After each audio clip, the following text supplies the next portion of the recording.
Alright guys, we're going to take a look. This is page, I believe it's page 21 in your booklet.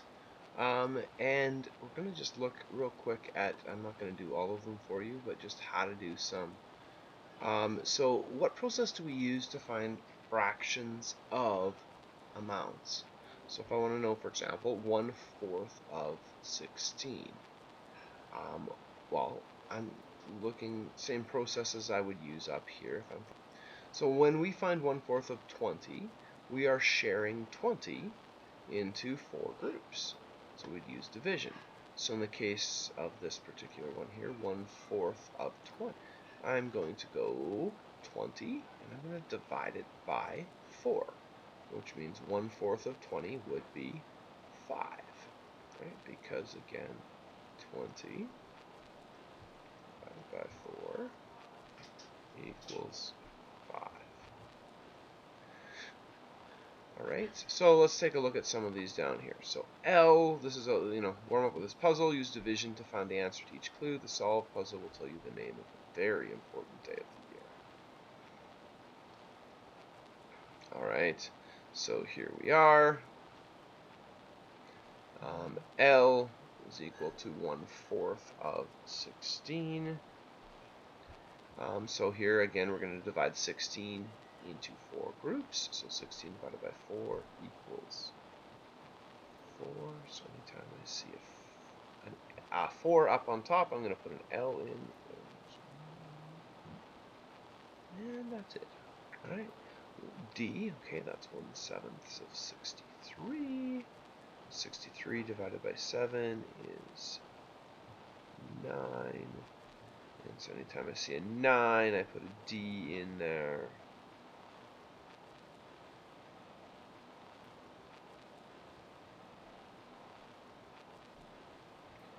Alright, 1/4 of 300. I'd do a 300 divided by 4. Alright, so in this case, that's going to equal 75. The way I got to that actually is I know that half of 300, so dividing 300 by 2 is 150, and I divide that by 2 again. It's the same as dividing by 4, and that's 75, so that's an H. Okay, I'm only doing one more here. We want 1/2 of 2. 4 divided by 2 is 2, although most of you could figure that out even without. So this is going to be W. Goes here, and away we go. And so I will let you do the rest of it. And see if you can figure out a very important day of the year. Okay, if you need to pause it, go ahead and do that. And then finish that up, and then move on once you're done. Alright. So, thinking about a clock, we use fractions of time regularly in our lives. What fraction of an hour is 15 minutes? Think about it. It's a quarter of an hour, right? If I say it's quarter to something, I go, oh, that's 15 minutes before. Or if it's quarter after, 15 minutes after, right? I could say that it is 15/60ths of an hour. That is true. But I make the equivalent fraction, right? I can divide both of these by 15. 15 divided by 15 is 1. 60 divided by 15 is 4. What fraction of an hour is 20 minutes? Well, that one maybe I don't know off the top of my head, because it's not one of the common ones. I'll let you look at 30 minutes and 45 minutes. Oops. 20 out of 60.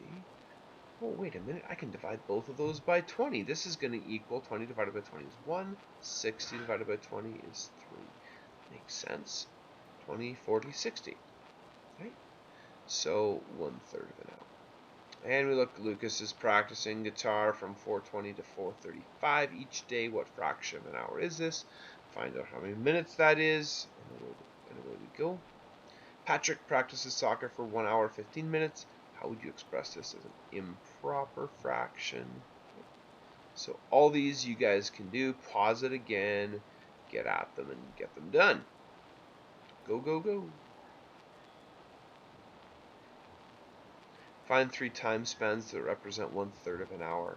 So here you have to figure out, well, what we just figured out in D, what 1/3 of an hour is. It's 20 minutes. So giving you one example, obviously you don't need to use my example, but if I pick any kind of a 20-minute time span. So an easy one, I guess, would be like 3 o'clock to 3:20, right? Make your other two just a bit harder than that. All right, make one of them so that it goes over the top of an hour, so it'll be like 2 something to 3 something, and make this one just so that it's not, easy numbers from 3 o'clock to 3:20. Right, so get those done.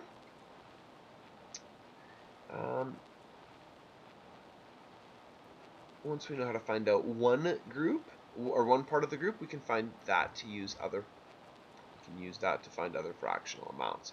So for example, 2/3 of 9, we first find 1/3 of 9. So we go 9 divided by 3.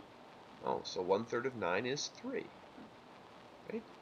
2/3 is basically 2 of the 1/3. So we're going to take whatever 2 times the 1/3 is going to be. And that tells us in this case that 2/3 of 9 is 6.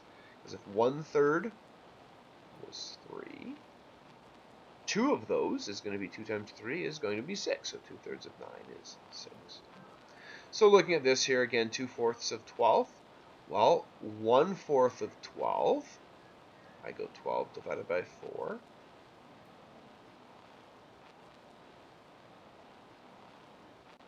Is going to be 3. And then I got to multiply that by the top number. By 3 times 2 is 6. And the way to look at this again, let's look at this next one here.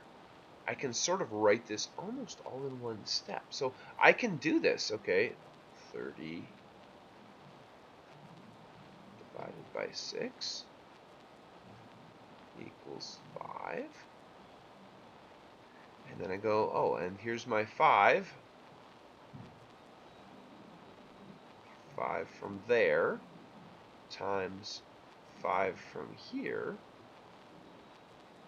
equals 25. So 5/6 of 30 is 25.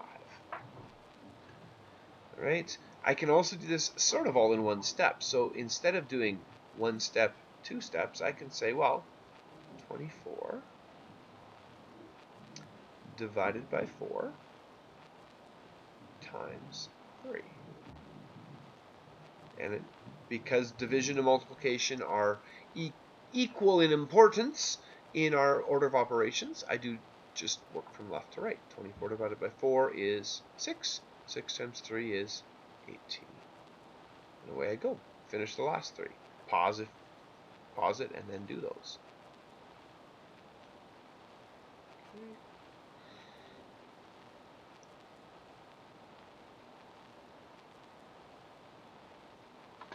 So, a little bit of computer time here, a little bit of free time.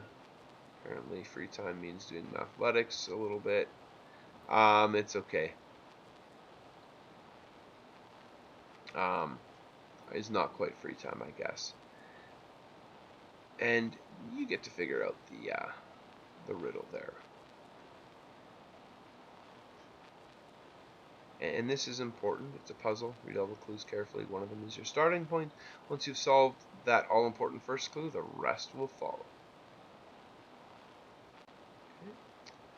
Okay. And then this takes us finally to fractions of an amount, percentages. All right. So we often have to find percentages in real life. 40% off today only, or something like that, right? 40% of 100 is 40 over 100, or 40. A $100 item would be reduced by $40. Now, it's easy if everything costs $100, but how do we find percentages of numbers other than 100? A number of ways to do this. Here are some of them. So, look at this 100 grid. It represents the total cost of a phone, which is $200. Each of the 100 squares represents 1% of this. To find the value of a single square, we divide. Say, well, the $200, I'm going to divide that by 100 because I've got 100 squares, is $2, which means each square or percent represents $2. So how do we find 7% of 200? Well, 7 squares times $2 each square is $14. You can see this kind of visually here. 2, 4, 6, 8, 10, 12, 14. Right? So you can use this 100 grid up here to do some calculations. Okay, these ones I'm not going to, this one, the example is pretty straightforward. So 5% of it, I'll do this one just to show you. Say, okay, well, instead of having 7 squares, I now have 5 squares. So 1, 2, 3, 4, 5, and each of them is worth 2. So 2, 4, 6, 8, 10, and there we go. All right.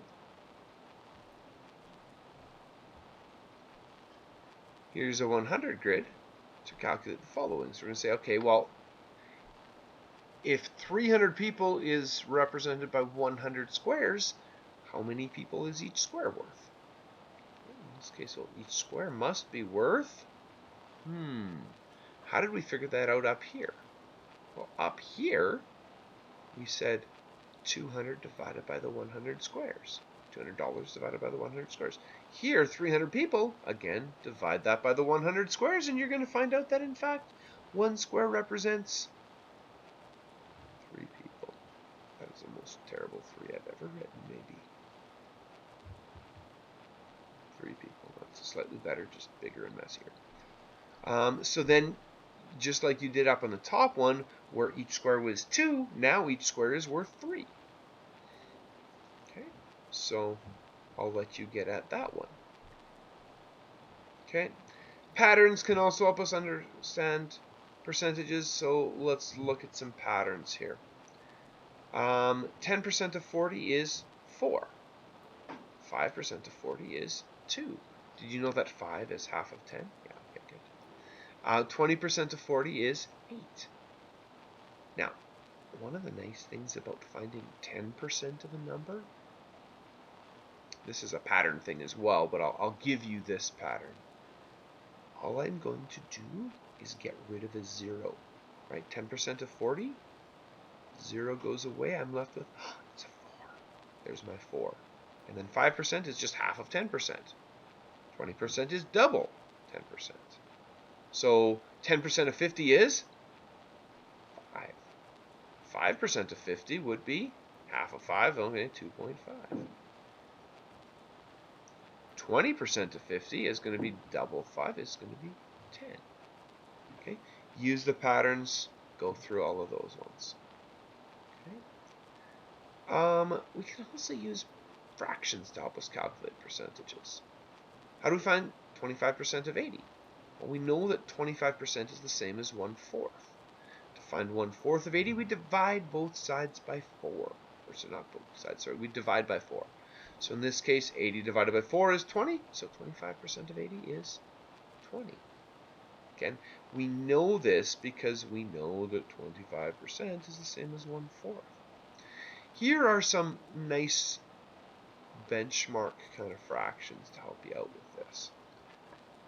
All right, so 25% of 120, that's like 1/4 of 120. So I'd go 120 and show your work on these. By 4, that's 30. So 25% of 120 is 30. Okay, and then I can use my fractions over here to help me out with this.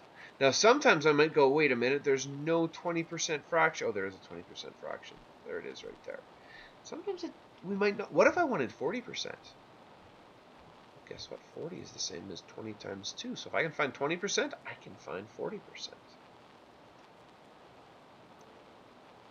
Okay, so continuing on down, go, go, go, go, go. So calculators are also handy for working out percentages. This is how we calculate 40% of 50 if you have a percent button on your calculator. If you don't have a percent button, this method doesn't work. But we were to go back a few pages. Okay, I'm taking us back. This is not something we're doing today. But we go back Keep going back. So this is like page, here we are, page 17.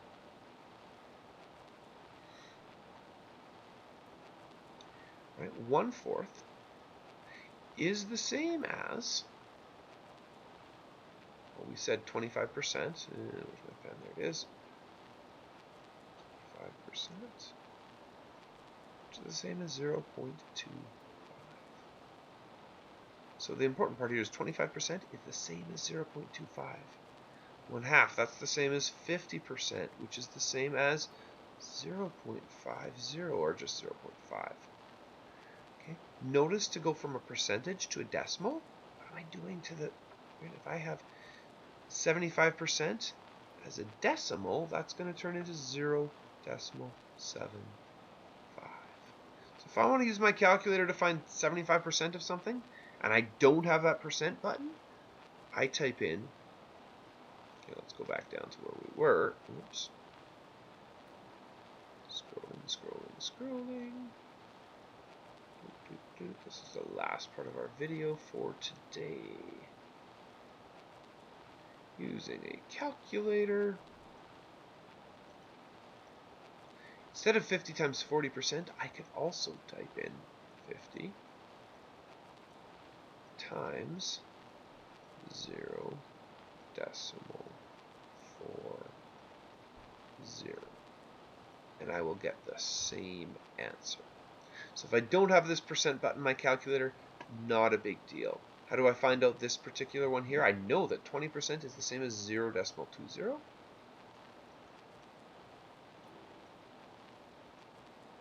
Okay, which means I'm going to go 300 times 0.20.